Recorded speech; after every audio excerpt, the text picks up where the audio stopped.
Hello भाई लोग, introduction में क्या रखा है? चलिए काम की बात करते हैं। आज का जो हमारा टॉपिक है वो है दर्पण सूत्र। ये हमारा मेन टॉपिक करने में सबसे पहले आप समझ लीजिए कि दर्पण सूत्र आखिर किसे कहते हैं। किसी एक गोलीय दर्पण के लिए अब आपके मन में ये क्वेश्चन आ रहा होगा कि सर गोलीय दर्पण क्या है। देखिए, नाम से स्पष्ट है, गोलीय दर्पण मतलब जो दर्पण ऐसे गोल रहता है उसको बोलते हैं गोलीय दर्पण। तो गोलीय दर्पण किसी गोलीय दर्पण के लिए यू वी व एफ में संबंध को दर्शाने वाले समीकरण को क्या कहते हैं? दर्पण सूत्र। ठीक, तो ये हमारा मेन टॉपिक का नेम है। इस टॉपिक के अंतर्गत अपन लोग दो और टॉपिक पढ़ेंगे, जिसपे से अपन लोग ने अवतल दर्पण पढ़ लिया है। ठीक, और आज अपन लोग पढ़ रहे हैं उत्तल दर्पण। अवतल दर्पण हम लोगों ने पिछले वीडियो में पढ़ लिया है, इसलिए आज अपन लोग पढ़ रहे हैं उत्तल दर्पण के लिए दर्पण सूत्र। तो चलिए देखते हैं कि एग्जाम में ये क्वेश्चन किस टाइप से पूछा जाता है। क्वेश्चन आपको इस टाइप से पूछा जाएगा कि उत्तल दर्पण के लिए यू वी व एफ में संबंध स्थापित कीजिए। तो सबसे पहले तो आपको समझ आना चाहिए कि उत्तल दर्पण आखिर है क्या। देखिए, अवतल दर्पण क्या होता था? जिसमें परावर्तन भाग धंसा हुआ रहता था। ऐसे ये धंसा हुआ दिख रहा है तो इसको बोलते थे अवतल दर्पण। लेकिन अब आज अपन लोग पढ़ने वाले हैं उत्तल दर्पण। तो उत्तल दर्पण क्या है? जिसका परावर्तन भाग, ये जो परावर्तन भाग है ये ऐसे उभरा हुआ रहता है, ये सामने की ओर से उभरा हुआ है। तो ये उभरा हुआ भाग को ही क्या बोलते हैं? उत्तल दर्पण। मतलब जिसका परावर्तन पृष्ठ उभरा हुआ रहता है उसको बोलते हैं उत्तल दर्पण। ठीक, तो उत्तल दर्पण के लिए यू वी व एफ में संबंध स्थापित कीजिए, ऐसा टाइप का क्वेश्चन पूछा जाता है। तो चलिए इसका आंसर लिखते हैं। देखिए, फिजिक्स है तो आपको मानना तो पड़ेगा ही। तो सबसे पहले अपन लोग बात करते हैं उत्तल दर्पण के लिए। ठीक, देखिए, मान लेते हैं कि एक्स वाई एक क्या है? उत्तल दर्पण। अवतल दर्पण बनाता तो मैं ऐसे बनाता, लेकिन अभी बात कर रहा है उत्तल दर्पण की, तो इसलिए ये परावर्तन पृष्ठ उभरा हुआ रहना चाहिए। ठीक, लेकिन क्या ये अभी उत्तल दर्पण है? ये अभी उत्तल दर्पण नहीं है, क्योंकि उत्तल दर्पण में आपको ऐसे किसका पॉलिश करना होता है? सिल्वर का, तभी ये दर्पण कहलाता है। तो ये ठीक है, माना एक्स वाई क्या है? एक उत्तल दर्पण है। अब इस उत्तल दर्पण के ये बीच वाले भाग को क्या कहते हैं? आपको पता होगा, ध्रुव। तो इसको दर्शा देते हैं पी से। ठीक, क्या है? एक्स वाई एक उत्तल दर्पण है, पी ध्रुव है। अब मैं आपसे पूछूं कि वक्रता केंद्र किस तरफ होगा? इस तरफ होगा कि इस तरफ होगा? ठीक, तो मेरे भाई इस तरफ तो वक्रता केंद्र होगा ही नहीं। अगर आप लोगों ने अवतल दर्पण वाला देखा होगा तो उसमें देखा होगा कि वक्रता केंद्र इस तरफ होता था। क्यों इस तरफ होता था? क्योंकि वो वाला चित्र ऐसा था, तो जब उसको एक आकृति देते हैं तो वो एक ऐसा बनता है। तो इसमें जो बनता है वो ऐसा बनता है, मतलब बीच में जो केंद्र बनता है, तो इसलिए इस तरफ था। ये अवतल दर्पण के इस तरफ था, इसलिए इसको बोलते थे वक्रता केंद्र। लेकिन इसमें ना, देखिए ध्यान से देखिएगा, ये ऐसे है मतलब ये ऐसे गोलाकृति है। ऐसे है मतलब ये क्या है? एक ऐसे गोला बनेगा। तो इस गोला के अंदर तरफ मतलब इस तरफ क्या रहेगा? वक्रता केंद्र। इसके इस तरफ, तो इसमें भी इस तरफ क्या रहेगा? वक्रता केंद्र। वक्रता केंद्र को किससे दर्शाते हैं? सी से। तो ये सी। ठीक, वक्रता केंद्र सी है। और क्या मान लेते हैं? जैसे कि इनको ऐसे मिला देते हैं। ठीक, अब इस दर्पण के एक्स वाई एक उत्तल दर्पण है, तो इस दर्पण के सम्मुख एक वस्तु रखी होती है जिसका नाम होता है ए बी। क्या नाम होता है? A B. ठीक, किसके सम्मुख रखा हुआ है? दर्पण के। ठीक, अब क्या होता है? दर्पण में ए किरण आती है, वस्तु ए से एक किरण आती है, पहली किरण जो यहाँ पास टकराती है दर्पण के किसी भी पृष्ठ पर, और यहाँ पास से आपतित होती है, मतलब आ रही है, तथा इसी दिशा में परावर्तित हो जाती है। ठीक, तथा ए से एक दूसरी किरण आती है जो इस तरफ से आती है, मतलब इस टाइप से आती है, जो ध्रुव पी से टकराकर किसी अन्य दिशा में परावर्तित हो जाती है। ये देखिए किरण को आपको एरो से दर्शाना है, जैसे कि ये आ रहा है और ये जा रहा है। आने वाली किरण को क्या बोलते हैं? आपतित किरण। तो आपतित किरण के कारण जो कोण बनता है उसको बोलते हैं आपतन कोण, और आपतन कोण को किससे दर्शाते हैं? आई से। और ये परावर्तन कोण आर से। ठीक, क्या बोला मैंने? ए से एक किरण आ रही है जो दर्पण के मान लीजिए किसी पृष्ठ पर मान लीजिए एम बिंदु पर टकरा रही है तथा उसी दिशा में वापस जा रही है, तथा पुनः ए से एक दूसरी किरण आ रही है जो ध्रुव पी से टकराकर किसी अन्य दिशा में मान लीजिए ये ओ पी दिशा में परावर्तित हो जा रही है। ठीक, अब इसके बाद ना हम अपने से ही कुछ संरचना का निर्माण करते हैं। जैसे कि आप लोग लिख सकते हैं कि पहली किरण को आगे की ओर बढ़ाने पर, जैसे ये किरण आ रहा है तो इसको अगर आगे की ओर बढ़ाते हैं ऐसे, तो ये केंद्र से टकराकर वक्रता केंद्र से टकरा जाता है। ठीक, तथा ये ओपी किरण क्या है? दूसरी किरण। तो ये तो जा रहे हैं तो इसको आगे की ओर नहीं बढ़ा सकते, आगे की ओर बढ़ाएंगे तो इस तरफ से, तो इसको अपन लोग क्या करते हैं? पीछे की ओर ऐसे बढ़ाते हैं, ऐसे। ठीक, पहली किरण को आगे की ओर तथा दूसरी किरण को पीछे की ओर बढ़ाते, तो यहां पास जो कटान बिंदु मिलती है इसको नाम दे देते हैं ए डैश, तथा इसको इससे मिला देते हैं, और इसको नाम दे देता हूं जहां पास मिला उसको बी डैश।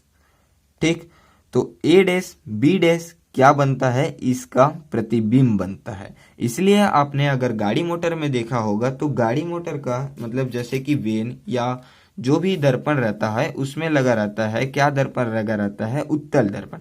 उस पे आप देखे होंगे कि बड़ा सा जो ट्रक रहता है उसको एक छोटे से आकार में बदल दिया जाता है। क्यों? क्योंकि वो थोड़ा सा उभरा हुआ रहता है, इसलिए वो जो बड़ा वाला ट्रक है वो एक छोटे से ट्रक के समान दिखता है। तो इसीलिए इसका जो ये बड़ा वाला प्रतिबिंब है ये छोटे से प्रतिबिंब में आता है। तो ठीक, तो इस वाले चित्र को मैं अच्छे से बना देता हूं। यहाँ पास देख सकते हैं कि मैंने इस चित्र को बहुत ही अच्छे से बना दिया है। तो जो जो चीज हमने बनाई है उसको भी लिखना पड़ेगा यहाँ पास साइड में। तो देखिए ध्यान से, माना एक्स वाई एक उत्तल दर्पण है, माना एक्स वाई एक उत्तल दर्पण है जिसका ध्रुव P है तथा वक्रता केंद्र C है। ठीक, तथा ए बी वस्तु दर्पण के सम्मुख रखी हुई है। ठीक, ये जो ए बी वस्तु है ये जस्ट दर्पण के सम्मुख मतलब जस्ट सामने रखी हुई है। अब देखिए यहाँ पास ए से एक पहली किरण कहाँ पास जाती है? दर्पण के पृष्ठ पर किसी बिंदु M पर टकरा के वापस उसी दिशा में परावर्तित हो जाती है।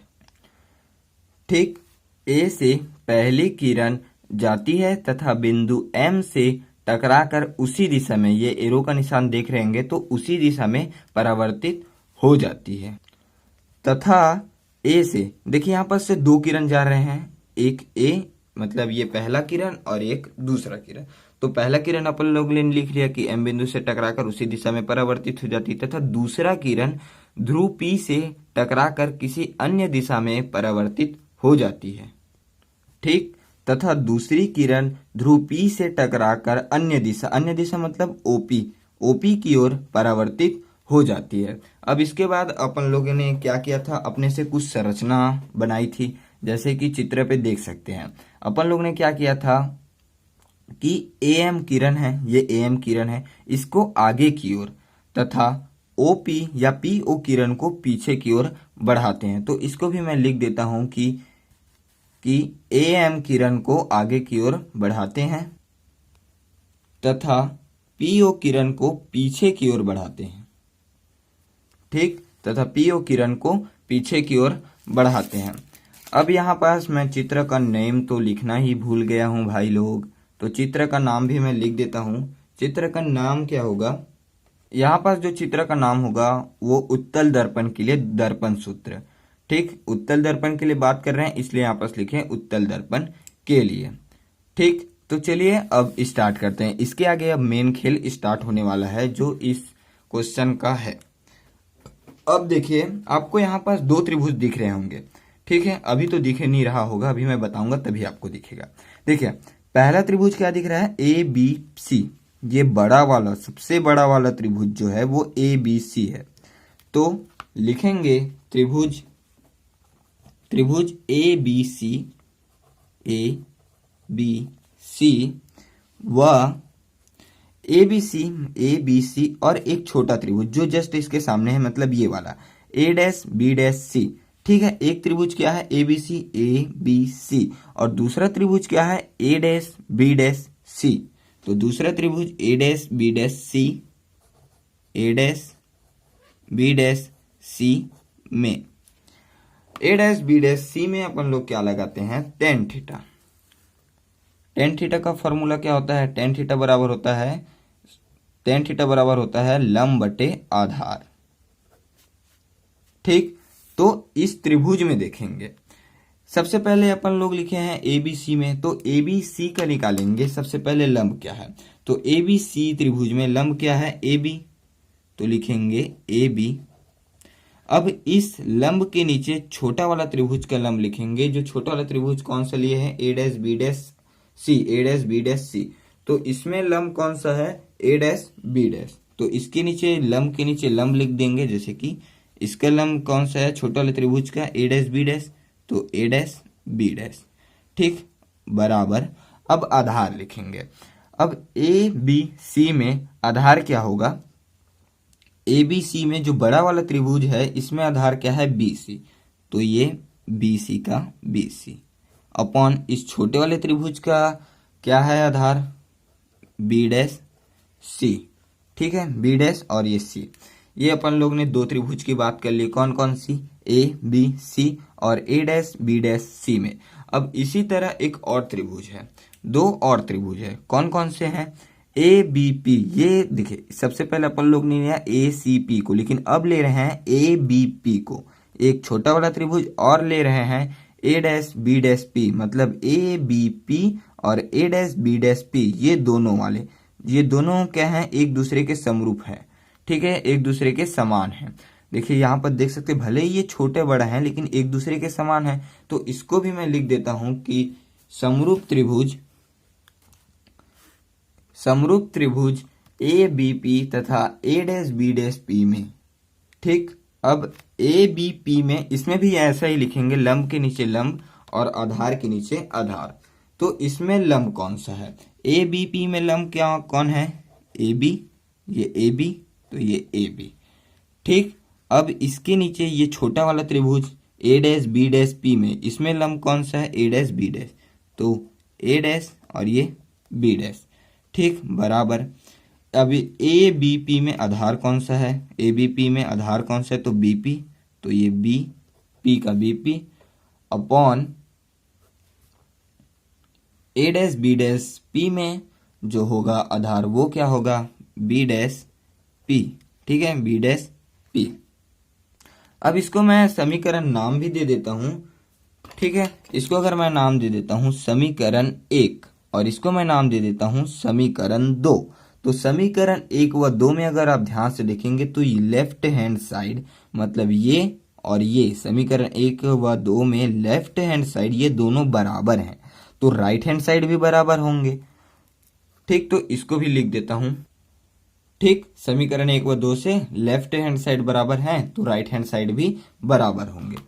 तो राइट हैंड साइड को भी बराबर कर देते हैं। राइट हैंड साइड में क्या है B C upon B dash C, तो B C upon B dash C is equal to ये वाला राइट हैंड साइड ये क्या है B P upon B dash P. ठीक, इसको मैंने क्या कर दिया बराबर कर दिया। अब अपने को क्या करना है, ये जो चारों चीज हैं इन चारों का अपने को मान निकालना है। कहाँ से मान निकालना है, इस चित्र से मान निकालना है। तो चलिए मान निकालते हैं। सबसे पहले अपन लोग मान निकालते हैं बीसी का। किसका, बीसी का। ठीक, किसका मान निकालेंगे सबसे पहले अपन लोग बीसी का। तो बीसी इज इक्वल टू क्या निकलेगा, देखिए अभी अपन लोग निकाल रहे हैं बी सी का मान।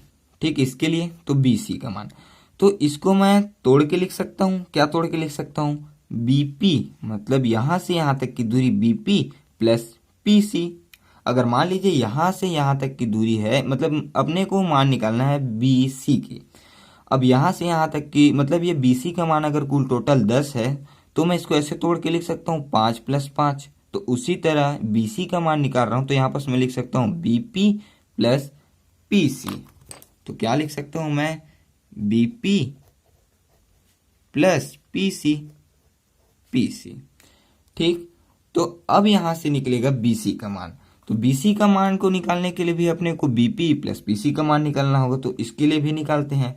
देखिए BP मतलब यहां से यहां तक की दूरी क्या है ये समझिएगा।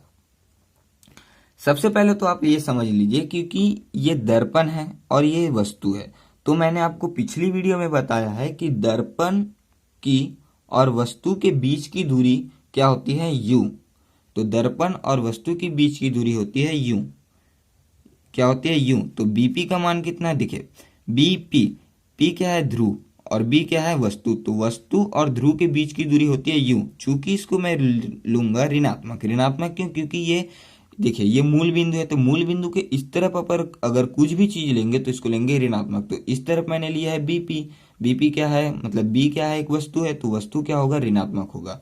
ठीक है, यूं है। तो अब ये प्लस का प्लस, PC मतलब यहां से यहां तक की दूरी। तो यहां से यहां तक की दूरी क्या होगा ये समझिएगा। देखिए C क्या है, वक्रता केंद्र। तो फोकस सॉरी ध्रुव और वक्रता केंद्र के बीच की दूरी को क्या कहते हैं, वक्रता त्रिज्या। क्या कहते हैं, वक्रता त्रिज्या। और वक्रता त्रिज्या को किससे दर्शाते हैं, कैपिटल R से। ठीक, और कैपिटल R = अपन लोग ने पिछली वीडियो में निकाला था, क्या निकाला था, 2f। तो यहाँ पर PC का मान अगर मैं निकालूं तो PC किसके बराबर है, PC क्या है, बराबर है R के। R क्या है, वक्रता त्रिज्या, और वक्रता त्रिज्या का फॉर्मूला क्या निकाला था अपने, 2f। तो इसकी जगह मैं लिख सकता हूँ PC बराबर क्या लिख सकता हूँ, 2f, डायरेक्ट 2f। PC क्या है, वक्रता त्रिज्या, लेकिन वक्रता त्रिज्या का मान तो अपने को पता है 2f।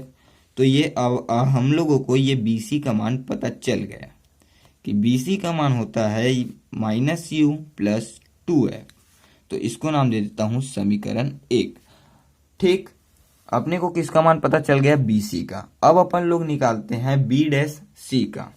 किसका मान निकालते हैं, B' का। अब B' का मान भी यहां से समझिएगा।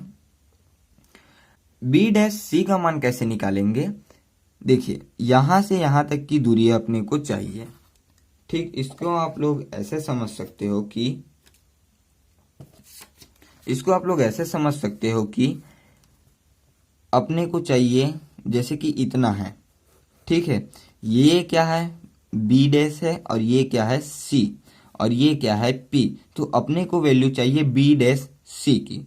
तो मान लीजिए यहां से यहां तक की दूरी है, P से C की दूरी है 10 और P से B' की दूरी है 8। तो अगर मैं लिखूं PC - PB' तो अपने को मान निकल आएगा B' का। जैसे कि PC का मान मान लीजिए यहाँ पर 10 है और PB का मान कितना है, P' का 8। तो इसका मान निकल जाएगा 2। तो मतलब कहने का तात्पर्य यह है कि P से C की दूरी में अगर P से B' को घटा दिया जाए तो B' का मान निकल जाएगा। तो अभी अपन लोग निकाल रहे हैं किसका, B' का। तो B' का मान क्या हो जाएगा, PC माइनस PB'। तो PB'। ठीक, अब देखिए इसका भी मान बहुत ही जल्दी निकलने वाला है। B' का B' is equal to PC क्या है, फिर आ गया PC क्या है, यहां से देख सकते हैं PC = 2f निकाले थे, क्योंकि PC क्या है, वक्रता त्रिज्या, और वक्रता त्रिज्या बराबर 2f। तो PC का मान क्या निकल गया, 2f। अब माइनस का माइनस। अब देखिए PB, देखिए प्रतिबिंब से ना जो ध्रुव की दूरी होती है वो होती है V, लेकिन इसको लेंगे अपन लोग धनात्मक। धनात्मक क्यों लिए, देखिए ये ऋण चिन्ह इसके साथ है ना, ये सूत्र में ही है, मतलब इसमें इसको घटाएंगे तो ये ऋणात्मक नहीं माना जाएगा। अब जो V ले रहे हैं वो क्या है, धनात्मक।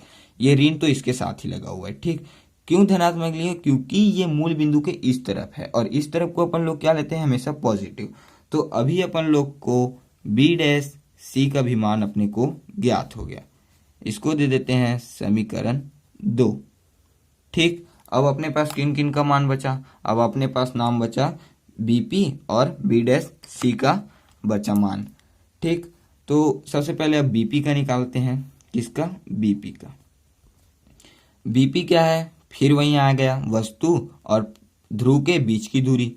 कितना था बीपी का मान? -u, तो -u। इसको अपन लोग नाम दे देते हैं समीकरण 4, सॉरी समीकरण 3। अब क्या बचा? बी डैश पी, तो बी डैश पी का मान निकाल लेते हैं। B dash P, B dash P क्या है? एक प्रतिबिंब है और प्रतिबिंब की ध्रुव से दूरी कितनी है ये तो आप लोग जानते हैं। कितना? ये जैसे देख सकते हो बी डैश पी या पी डैश बी, मतलब पी बी डैश या फिर बी डैश पी एक ही है, तो इसका भी निकल गया वी, क्योंकि प्रतिबिंब से ध्रुव की दूरी होती है वी। पॉजिटिव लिए क्योंकि ये मूल बिंदु के उस तरफ है। ठीक, अब अपने को बी सी, बी डैश सी, बी पी और बी डैश पी का मान पता चल गया, तो इन सभी के मान को यहाँ पास रख देते हैं।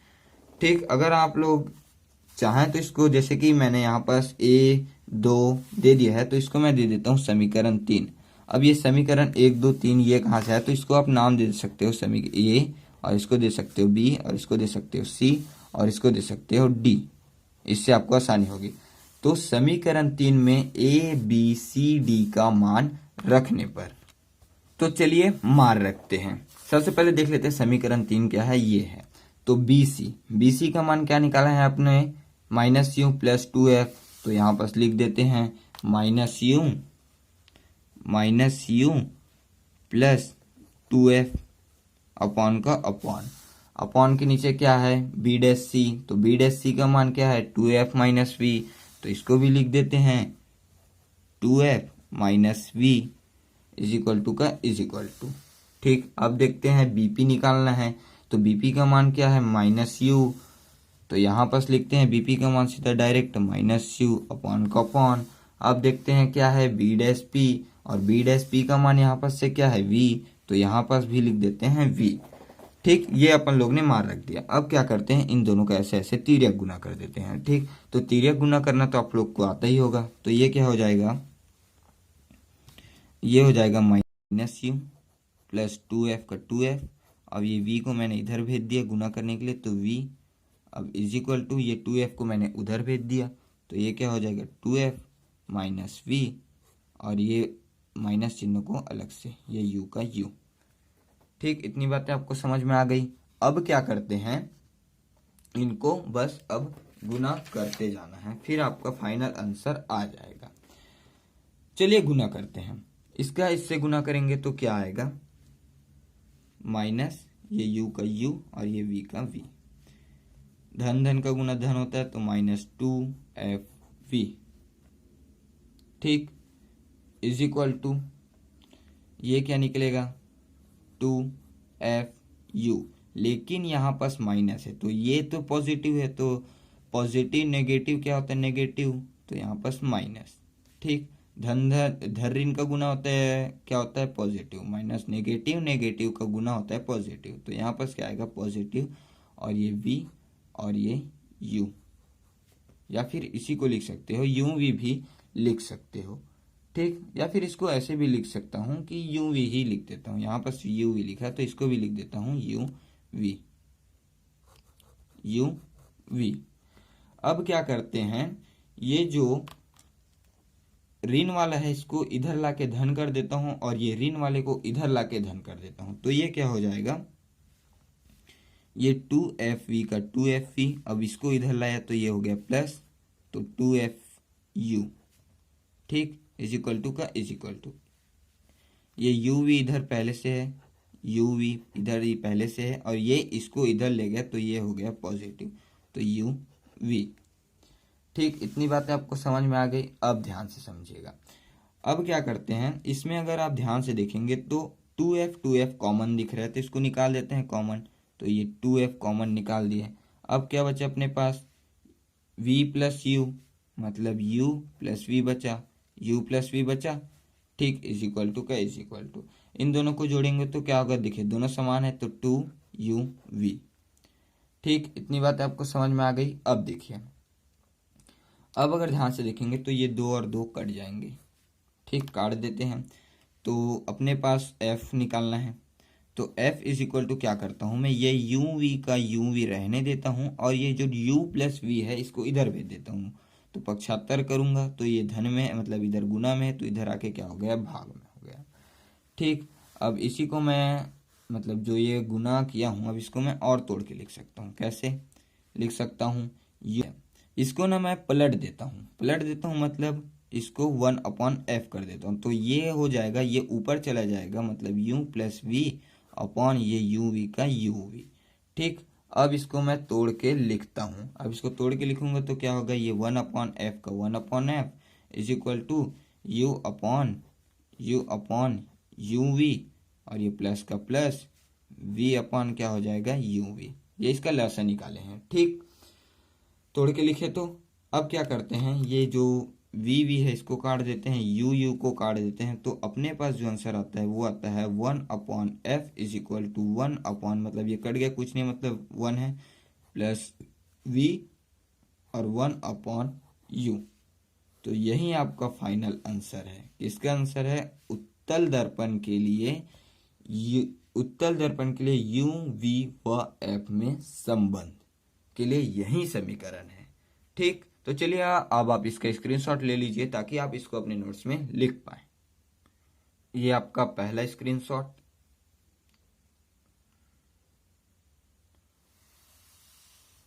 फिर ये दूसरा,